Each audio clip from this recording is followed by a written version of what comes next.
All right, good evening, everyone. I'd like to thank you all for coming. It's much appreciated. My name is Adam Shook, Senior Health, Fitness, Recreation major at Millikan. I'm here today to talk to you about high-intensity training. So, I know we've all made up excuses for ourselves of why we can't make it to the gym, or we've heard excuses from people about why they can't make it to the gym. So, I'd like to ask you guys if you would like to share any excuses that you maybe made for yourself or that you've heard around here. So, does anyone have any things about why people can't exercise, excuses that you come with Gary? Okay. I didn't think of that one, but that is one. Always starts with the diet. Mine is I work here. I don't want to come back in and work more. Okay, yep. I was going to say work here and just time management. Those are some major ones that I thought of too. So I'm going to tell you some facts today about high-intensity training that will no longer allow you to use those excuses. No. So you don't have to be at the gym for hours. So if you come here maybe on your lunch break, you can get a quick 15-minute workout in. Or you can do it at home. If you're tired of being here like we all are sometimes, you can just go home and do this workout at home. So what is high-intensity training? It's alternating bursts of high-intensity exercise followed by either moderate exercise or no exercise at all. And this could be for if you're looking to add variety to your workout or if you're looking to take your fitness to the next level. I'm not suggesting that you do this every day, but this is just maybe a change up in your workout to maybe boost the metabolism or get some extra benefits from it. So most of your traditional endurance work is done at 5 to 6 on a scale of 10 on intensity-wise. So some examples of moderate exercise would be walking, fast walk, moderate running, going upstairs. But high intensity is done at 7 to 10 on that scale. So this would be something that's done at your submaximal levels of your heart rate, somewhere between 80 to 90% of your heart rate. So to find your max heart rate, this is just a simple formula, is 220 minus your age. This will get your maximum heart rate, and so you would take 80% of that or 90% of that, however well you want to do it, and that's where you kind of want to do this exercise at. So why is this effective? It's simply because you increase your intensity, you burn more calories. So studies have been shown that benefits of short-term high-intensity training is this time-efficient and a safe alternative to traditional types of moderate long-term exercise.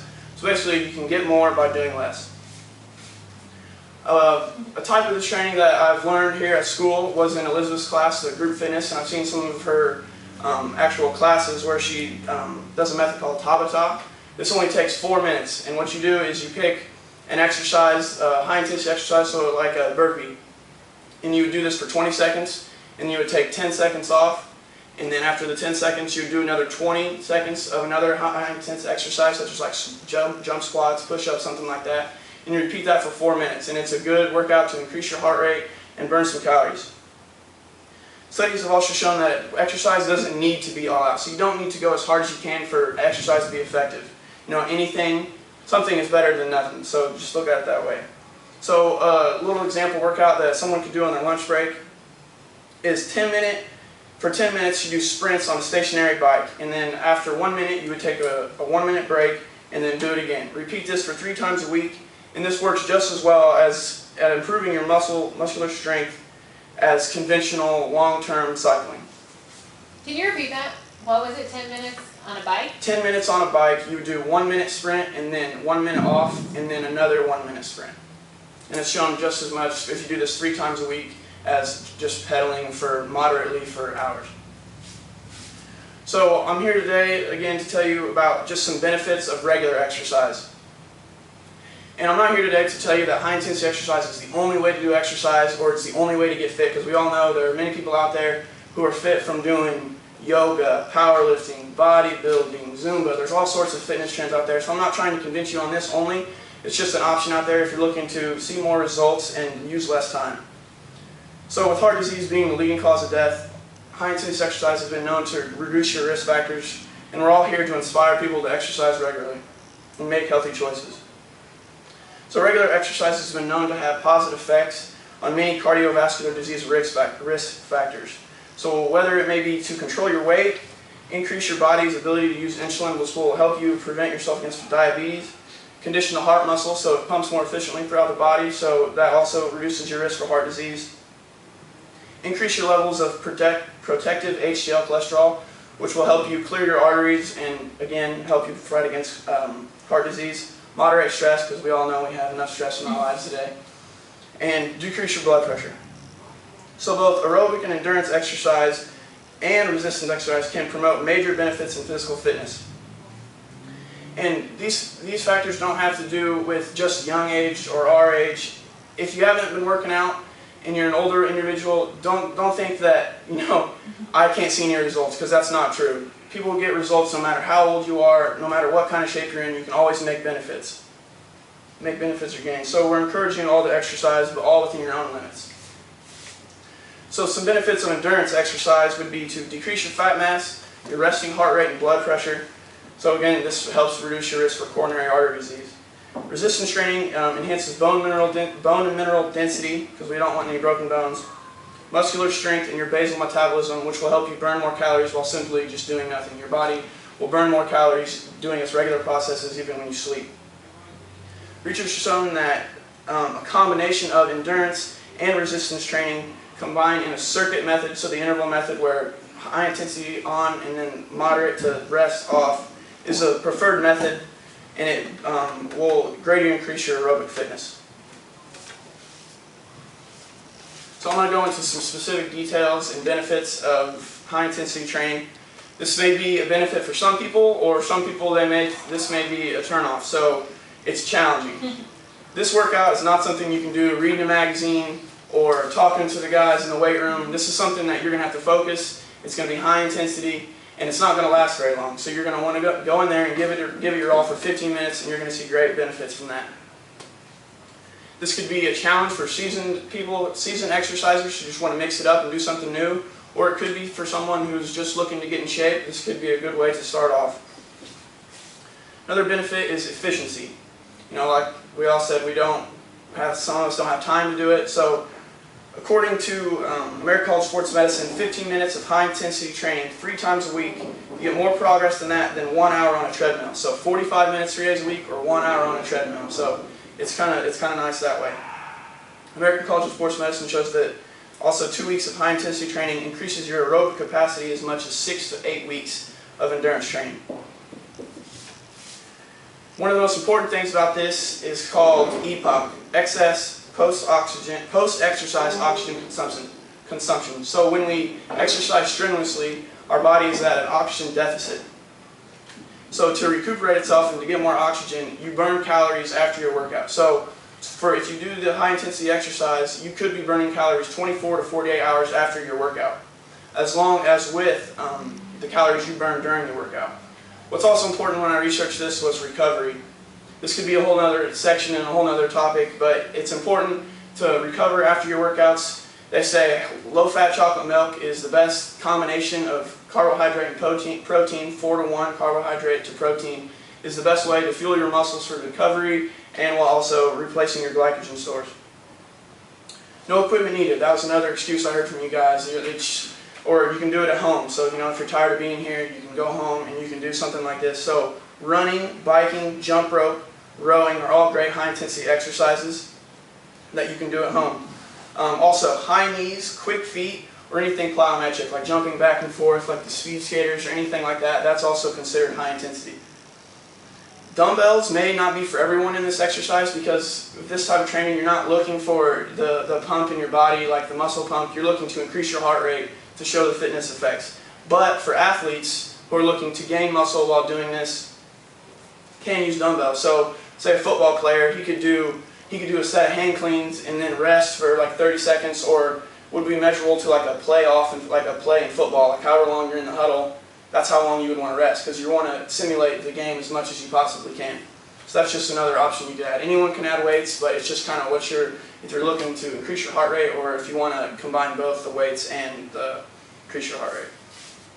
So talk about this a little bit. You kind of lose weight, but you also can gain muscle as well. So anyone who dieted known that it's easy to lose the muscle whenever you're doing so much exercise, so much of the endurance training. And research shown that steady-state cardio has shown to promote muscle loss, because you're just constantly using your own fuel to fuel yourself. So you're using your muscles and amino acids to fuel your workout. So if you combine the weight training and the high intensity, this allows you to gain muscle while increasing your heart rate to see the aerobic effects. So it's kind of a win-win. Also, you can increase your metabolism.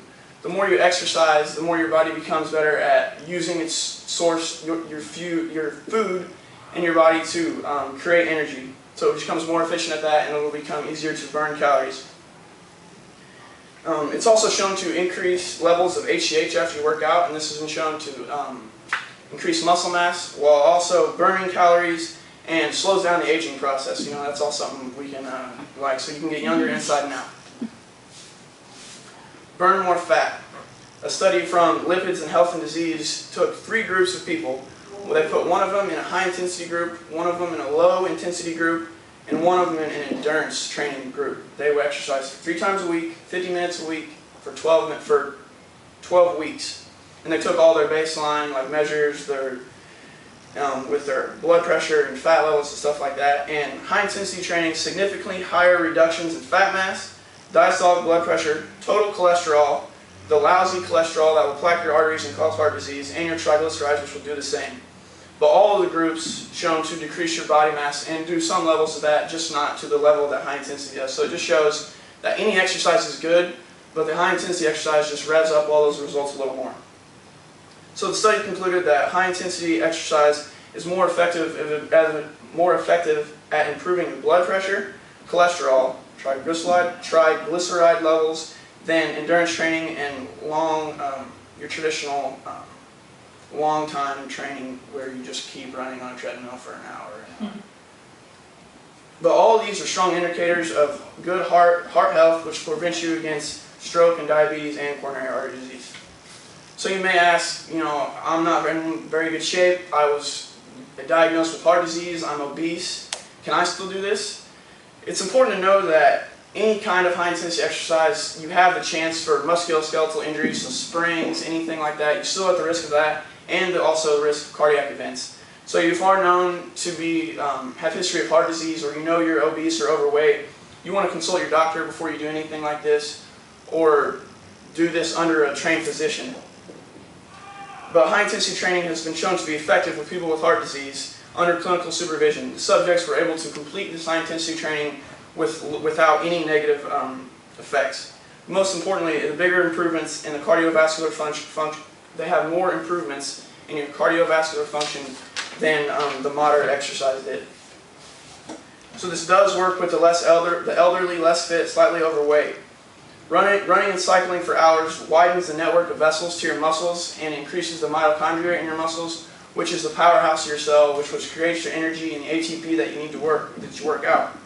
And this will help us carry out activities of daily life more effectively and without the risk of injury, which is what fitness is, another aspect of fitness. So new research says you get the same results with less time exercise. With this type of training, with the high intensity, with the elderly, obese, and with the heart disease, a lot of those studies didn't want to put them on a track and sprint all out because you have a lot more chance of getting injured running as fast as you can on a track. So what they did was the stationary bike. They had a lot of the training on that, and you still see the same results as you would if you were sprinting. Maybe not the exact same with like the muscle fibers and stuff, but it's still the same effects with losing the body weight and improving your fitness. So one study I looked at with the American Heart Association also took patients that were recovering from heart disease, and they had them exercise 3 times a week for 12 weeks. They split one group up into the high intensity group, and they split one group up into the traditional endurance training. What they found was the high intensity group increased their VO2 max, so the ability to move air in and out of your lungs and to move that efficiently throughout your body, a 46% increase in your VO2 max compared to 13% in the traditional training exercise. So it's kind of just proof that the high intensity exercise does have great effects on your aerobic fitness and your body's and your heart's ability to move oxygen and nutrients throughout your body.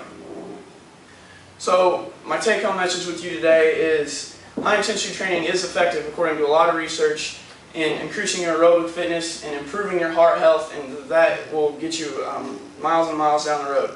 But with all of the studies I've shown, this means nothing without doing regular exercise. So all of this training, you can go and do this once a week or once a month, but that's not really going to get you anywhere. They said just 3 times a week, and the guidelines are 75 minutes.